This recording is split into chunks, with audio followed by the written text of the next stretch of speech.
જેની આંખ લાલ હોય, જેનામાં મર્દાનગી હોય, એક ક્ષણનું જીવન હોય, વળે નહીં કાંઈ દુનિયામાં કરે ગે કે ફેફેથી ઘડીક શણગાર મર્દો નો સજી લ્યો તો મજા આવે, અને મજા કઈ ઓર આવે દાદ કાયર વેશ મૂકો તો, અને કદમ બે કાળની હામાં ભરી લ્યો તો મજા આવે. કાળની હામે કદમ ભર્યા ને એને જગત યાદ કરે, બાકી પાવૈયા કોઈ દી પીર ન થાય. અને એકાદો પાળ્યો હોય તો આપણે જે પ્રોગ્રામ કરીને હું લખણભાઈ બે આવશું ને ખાંભી જુવાર છે ન બની શકે. થતા હોય ને થાય, એમ નામ ન થાય. જોગીદાસ ખમાણ નામનો બારોટીયો લખણભાઈ ને ફરમાઈશ છે, એટલે 2 મિનિટ. ઠણકો નાર થઈએ તારો ચિત્ત ખુમાણ ચડ્યું નહીં, નહીતર એક દી ભોળો ભીલડી ઓલો જળ ધર્મ હોયો તો જોગડા, બાકી તારો ઠણકો નાર થઈએ ચિત્ત ખુમાણ ચડ્યું નહીં.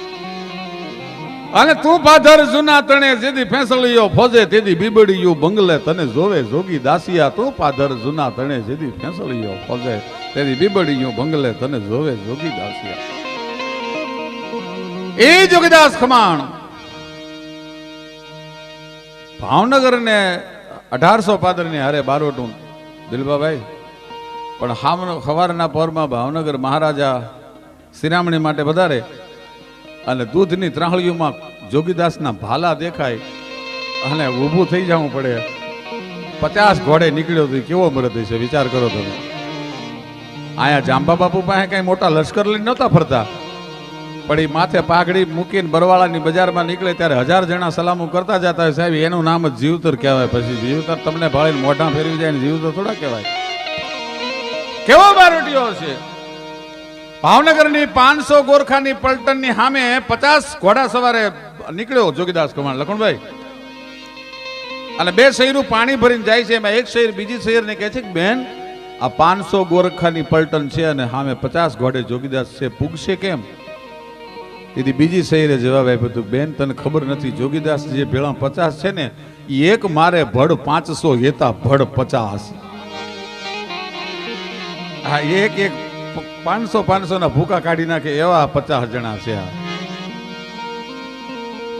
અને ચડ્યો બારોટે ભાઈ, પણ સાદા ત્રુટિયા પાંદડા વાળા હાંક લઈથી બાગ છૂટા બાંગ બોડી ગામડામાં થઈ ગયા હાક બાગ જટ્ટા સિંહ જમુ ઝાલા બચુટા પેનાંગ જાણે કટ્ટા હાસો માન તૂટા જમી વાળા તાક ઝાલા ભાળા તે વાળા પલે કાળા વેર જગાને પાડો વાળા રંગા કાળા રગ તાળા પુર તો ફોજાળા ગુડલા માથે વાદ લારા ડરો ફરે પડા જાળી બંદૂકારી વાગા રણ તોરુ કાકાના જણંગે કાઢી ઠણંગે ગોઠિયા રોગા ઠણંગે મામલા સુરા કરે માર માર ગડે ડાકરા ગોવાજે ચંડી ત્રંબાળા કાકરા ગાજે તોપ હુસા કારા બીર આકરા પ્રસંગ ગોમતુવા કરા પીટ ગતોલ ભાકરા ગાજે ગાને સંગ્રામ સાગરા મેલે ઠાકરા જે સંગ ડાલે ગાજે ઢલ્લા અડે તગ જલ્લા અને હોકારા હમલા બજે રણ ઢેરા હાક તા તો ટકે ભલ્લુ ભલ્લા રંબા ગાજોર બેવાન ટોળા અને હજારો કાંકડે ધોળા હાક લે ગરા.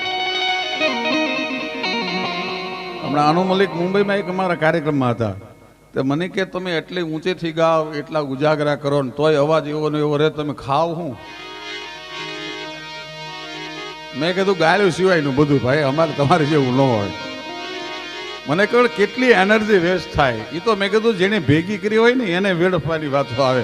અમને તો જગદંબા જેવું તત્વ એક એનર્જી પૂરવાવાળું કાયમ અખંડ જ્યોતથી બેઠું હોય, એને અમારી એનર્જી ખૂટે નહીં કોઈ દી. નહીતર હું આ તમે જુઓ હવે આ મુઠ્ઠી હાડકાનો આમ માળખા જેવું શરીર છે, અને સાહેબ 4 વાગ્યા સુધી એક ધારો ભજન ગાઈ શકે તો કોક જોગમાં એની કૃપા ઉપરથી ઉતરતી એવું તમને નથી લાગતું? એમ નામ ગાઈ શકાય? કોક ભગવતી કોક જોગમાયા.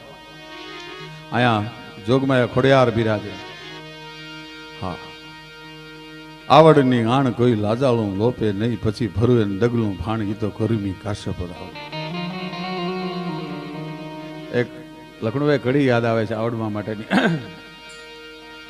એજી શક્તિ તારી સિંહની સામે રે તેદી જંગ જબ રોજામે, અને આજ જેદી ડાંગવું ગામે તેદી સમ રાજાને મેલે તો ગેડી. એ હવે આવડમાં તું આવજે વેલી, એ ખોડલમાં તું આવજે વેલી. હા વિડી હા બધા અમારા જૂના મિત્રો ભાઈ ભીખુભા ટીલા, ભીખુભા શિવભા, ખૂબ અમારા પરમ સ્નેહી મિત્ર. અત્યારે તો આદિપુર છે, એમના દીકરા ભાઈ લગધીરભાઈ આવ્યા છે. રાઘવેન્દ્રભાઈ મારા દીકરાના મિત્ર બ્રિજરાજના. એ ભગવતી ખોડિયાર અહીંયા બિરાજે છે. કોક એવું તત્વ સતત કંઈક પૂરતું હોય છે, એના બળે જ આ બધા કાર્યક્રમો આપી શકાતા હોય છે. તુલસીએ આવડો મોટો ગ્રંથ લખ્યા પછી એવું લખવું પડે, નહીં વિદ્યા નહીં બાહુબલ નહીં ખર્ચન કો દામ, મોસે પતિત અપંગ કી તુમ પત રાખો રામ. પત રાખવા વાળો તો ઈ હોય છે. જોગીદાસ કુમાર બારવટે અને જોગીદાસને અને વજો અવરંગ શામ વદા અને દુરંગો જોગીદાસ. એક ત્રણ હાદલ અને બીજો વખતા ત્રણ બે આખડિયા ઓનાણ, બાકી વજો અવરંગ શામ વદા અને દુરંગો જોગીદાસ. અરે આજ ગામનો લખણભાઈ, બીટે નર ફાટી પડે પડ ચડિયા, પહેલા એવો ગઢ સજીયો ગેલા તે મારકણો માધાવ. ઘોડાની ઘમસાણમાં તંગ દિલેલ દાણી, આજ ફોજુમાં લાડો ફરે ઓલો ઘેલો માધાણી. અરે બોલસ ગી પાળસ બધું તું મધરાજ તણા, અને પાસા પેસે ના પછી ઓલા ગજ જંતુ સળ ગેલિયા. ઈ ગેલો છે આઈનો વાણિયો એવો સાહેબ. આ ધરતીની તાકાત છે. ગાંધીજીને બ્રિટિશ સોરઠનો વાણિયો પણ કેવો હોય. જોનિસબર્ગમાં અડધી રાત્રે આફ્રિકામાં ટ્રેન છોડાવી બ્રિટિશરોએ. સોરઠ પે વારી કે વારી જાઉં પોરબંદર કે, પુતલી કી કુંક કે બલિયા લેત બાર બાર. સોરઠ પે વારી કે વારી જાઉં પોરબંદર પે. એ હોરઠના વાણિયા અને પોરબંદરના વાણિયાને અડધી રાતે બ્રિટિશરોએ કડકડતી ઠંડીમાં ટ્રેન છોડાવી અને ગાંધીએ પ્રતિજ્ઞા લીધી કે તમે જેમ મને અડધી રાતે ટ્રેન છોડાવો છો એમ અડધી રાતે ભારતના સીમાડો ન છોડાવું ને તો હું હોરઠનો વાણિયો નહીં સાહેબ. એને ભાગવું પડ્યું અંગ્રેજોને. આઈનો વાણિયો પ્રતિજ્ઞા કરે તો એવી કરે, જેવા તેવા નહીં વાણિયા. દિલબાભાઈ, સત્ય ઘટનાનો આપને પ્રસંગ કહું છું. મોહનલાલના બાપનું નામ કરમચંદ અને કરમચંદના બાપનું નામ ઓતા ગાંધી. જેઠવાના દિવાન હતા અને જેઠવાઓને એને વાંધો પડ્યો એટલે જુનાગઢે એમને આશરો આપ્યો કે અહીંયા આવો. એ જુનાગઢ ગયા. સવારની ઉઘડતી કચેરીમાં આમનું ઓતા ગાંધીનું દાખલ થવું અને રસુલખાનજી નવાબ અને ડાબા હાથે સલામ કરી, સેલ્યુટ કરી. એટલે કોકે કીધું કે હે વાણિયા, ગુસ્સા કે કરસ, બે હાથ બી કરસ, ખબર નથી આ 999 પાદરનો ધણી સારા એ સોરઠનો સરદાર છે, જમણા હાથે સલામ કરવી જોઈએ. તો કે અમારે જેઠવાને ભલે થોડી ઘણી વાંધો પડ્યો હોય, બાકી જમણો હાથ તો મેં જેઠવાના કચેરીમાં જમો કરાવી દીધો છે. હવે જીવ ત્યાં સુધી આ હાથે કોઈને સલામ ન હોય, એને ત્યાં મહાત્મા ગાંધીને આવવું પડે, એવો વટવાળો હોય ત્યાં, ગમે ત્યાં ન થાય. સોરઠ પે વારી કે વારી જાઉં પોરબંદર પે. સમત 1875 અને ફળ હલિયા ફરંગાણ, એમાં ધર સોરઠ, જોગો ધણી અને ખોભળ તલ ખુમાણ. 1875 જોગીદાસ ખુમાણનું બારવટું, ફિરંગીઓનું સૌરાષ્ટ્રમાં દાખલ થવું.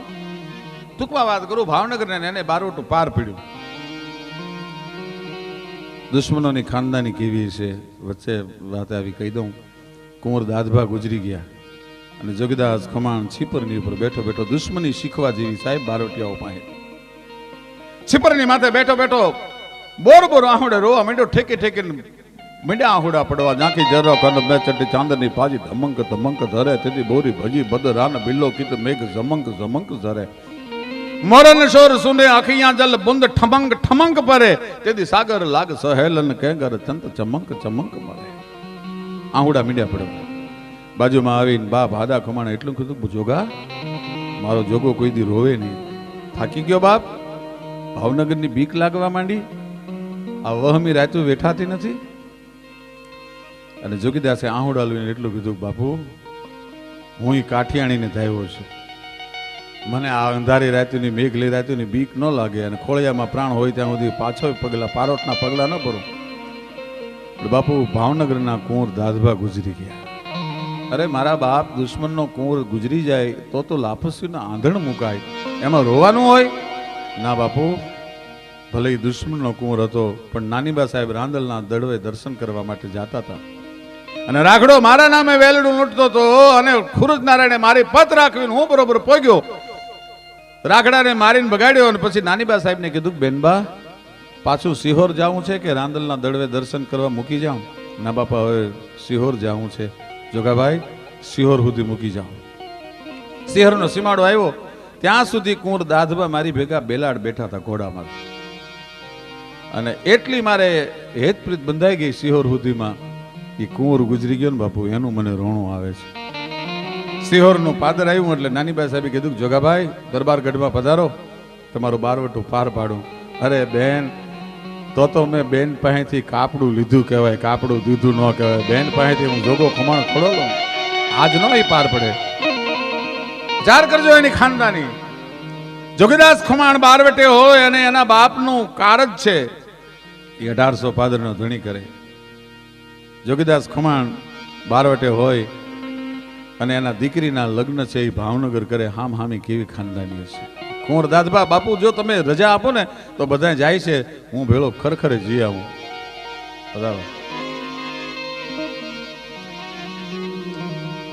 બધા જાય છે તો હું જાઉં. ભલે બાપા જી આવ. અને જોગીદાસ ખમાણ ખરખરે આવ્યા. આજ બધાય રોવે છે, પણ આજ એને વાળંદ છાનો રાખવા માટે જાય છે. પણ આજ એક એવો જુદો અવાજ હતો કે એમાં 1800 પાદરના ધણીએ વાળંદના હાથમાંથી કળસો લઈ લીધો. ભાઈ પોતે ઉભા થયા. જ્યાં એ અવાજ આવે છે ત્યાં જઈ માથે હાથ મૂકીને કીધું, જોગાભાઈ છાનો રે મારા બાપ, મારા કુંવરનું જે થાવું હતું થઈ ગયું. પણ ત્યાં તો કોટીમાંથી તરવાર છૂટી થઈ ગઈ. કાપી નાખો, આ તો ભાવનગરનો દુશ્મન. ભાવનગર રાજાનો હાથ ઊંચો થયો વજયસિંહ મહારાજનો કે આજ મારો દુશ્મન નહીં, મારા દીકરાના દુઃખમાં ભાગીદાર થવા માટે આવ્યો છે. આજે એની માથે ઘા ન કરાય. કોકે કીધું કે જોગાભાઈ 3 દીથી મહારાજ જમ્યા નથી, હજી 12 દિવસ કાઢવાના છે. જો તમે રોકાવ તો મહારાજ જમે. અને સાહેબ કુંવરનું 12મું પત્યા ત્યાં સુધી જોગીદાસ ખુમાણ ફોલાવીને વજયસિંહ મહારાજને જમાડે. 12 દિવસ સુધી ત્યાં રોકાણા. 12મા દિવસે જોગીદાસ ખુમાણને વજયસિંહ મહારાજે કીધું, જોગાભાઈ તમે કયો આપી દો, બોલો તમારું બારવટું પાર. કે તો બાપુ મેં કુંવરના આહુડામાં લીધું કહેવાય. બારવટું તો હમણાં ઘોડે ચડું પછી મારું પાછું તૈયાર જ છે. એના માટે કોઈ જાતને લખવું પડે આવા મર્દો માટે. પીળા પિતાંબર જરકસી જામા મારે, વાઘામાં નથી નીટલાવું. પીળા પિતાંબર જરકસી જામા મારે, વાઘામાં નથી નીટલાવું.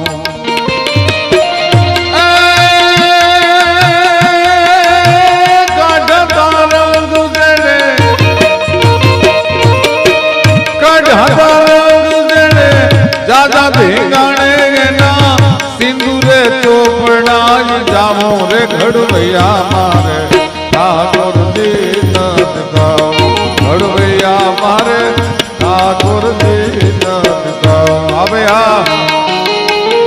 અહીંયા જે કઈ રૂપિયા આવે એ અમે અહીંયા સંત કુટીરમાં આપીને જવાના છીએ. મોજ આવે ને વરસતા રહેજો. જો કે અમને કોઈ ભલામણ નથી કરી ઉઘરાણું કરવાની.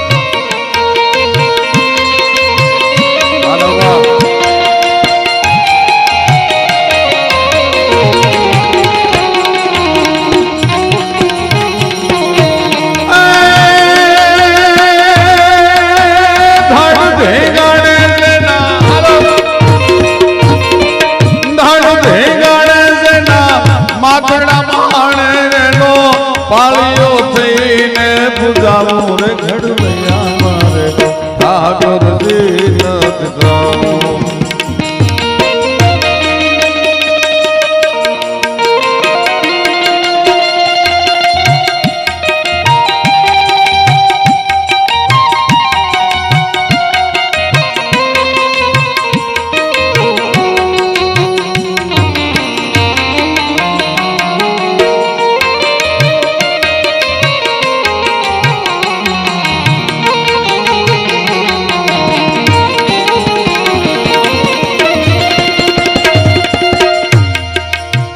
જમુનાજી કે ઓલ્યા ગોમતીજી ના મારે, નિર્ગંગા મન દિનાવો.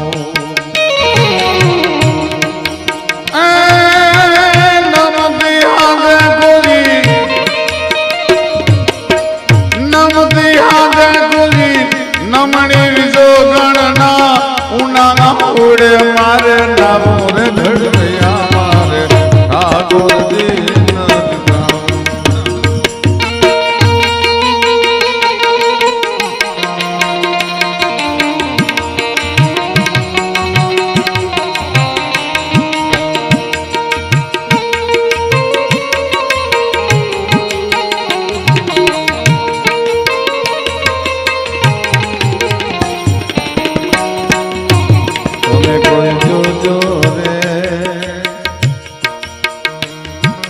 ચંદ્રી નો વગાડનારો કોણ છે તમે જોજો રે આમાં ચંદ્રી નો વગાડ